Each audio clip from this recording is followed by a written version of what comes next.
Now listen, I like me some James Tynion IV and some Jeff Lemire. I like me a good spooky comic book. But when you've got snakes coming out of children's mouths, nope.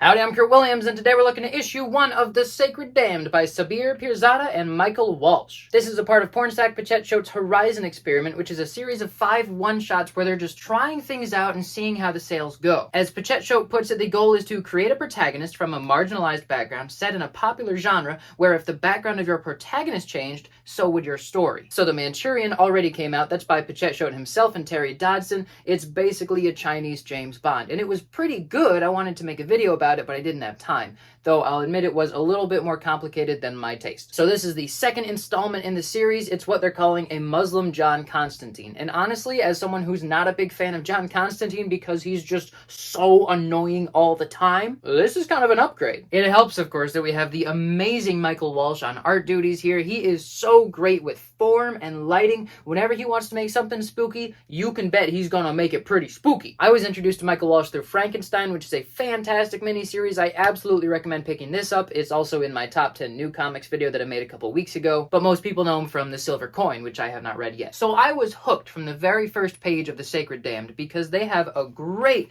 introduction here which has flashbacks that are mysterious but also very colorful, and they very quickly establish the status quo of the story just long enough for you to get comfortable with it and understand it, and then they immediately turn it on its head. We're following this guy Kyle, who is really good at college football, just like me, and he's got a beautiful girlfriend, and he's also doing really well in school. So he's living the dream, right? That's when he starts eating in his sleep. And then in a very short amount of time, he gains a ton of weight. He cannot stop eating while he's sleeping. He can't figure it out. He tries everything, and eventually he ends up eating his girlfriend. But that's not a big deal, right? Everybody's done that once or twice. That's when Dr. Inaya Jabril shows up, who is our John Constantine character. And if I mispronounced her name, I'm sorry. And honestly, I don't really want to tell you more about the plot after that because there are a couple twists that you don't see coming, and I want you to have that experience for yourself. But we're dealing with Jinn, right? Like the blue guy from Aladdin. A Jinn has possessed Kyle, and now it's fattening him up so that all of his Jinn buddies are going to have this really great meal. But of course, as soon as that's about to happen, Inaya steps in and does some stuff, and things happen, and it's really great. You should find out for yourself. And I won't show you too much, but just look at this panel right here. Isn't that just the spookiest panel you've ever seen in a comic book? Or what about this one? That is crazy. So the story and the art and the lettering and the design and all of it is very well done. It's very cohesive package, which is great because I honestly do want the Horizon Experiment to succeed. I think it's a really cool idea, and I'm really happy to see that it's not just shoving the value of other cultures down the throat of the predominantly male white audience that we know comics has been for a long time. I don't know what it is. Maybe it's the political climate we've had for the last decade or so, or maybe even longer, or maybe it's just that social media is putting us in these tiny little echo chambers and everybody's just so angry all the time and not socialized like we used to be. But we've seen the outrage that the comics community can tend to have when they introduce new characters that are a different race or a different gender, and it can feel like the liberal agenda being shoved down your throat or whatever. And I don't want to get into that too much because honestly, I don't think it's even worth talking about. There's just nothing interesting there. It's just people being upset, and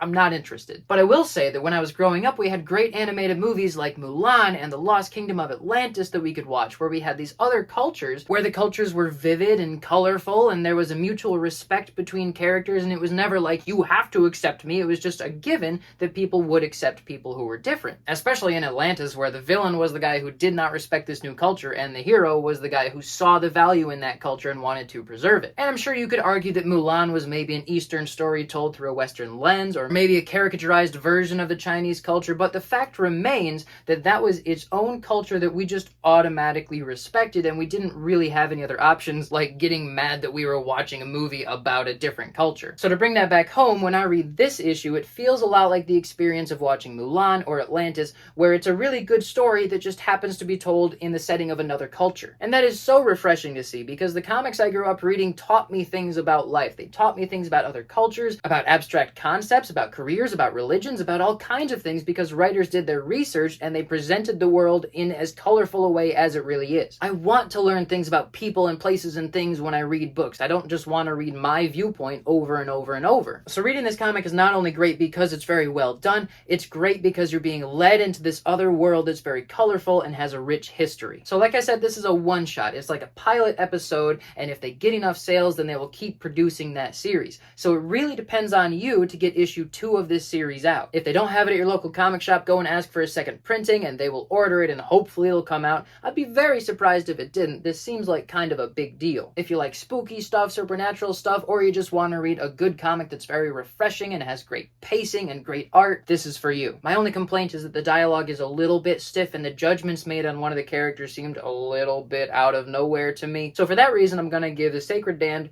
an 8 out of 10, which is still really good. You should buy it. It's only $4. Pretty much as soon as I put this video up, I'm gonna start working on every comic shop in Georgia. I went to all the shops, now I gotta edit it all together, and it's probably gonna take me a couple weeks. So until then, hold tight, and if you read this issue, what do you think?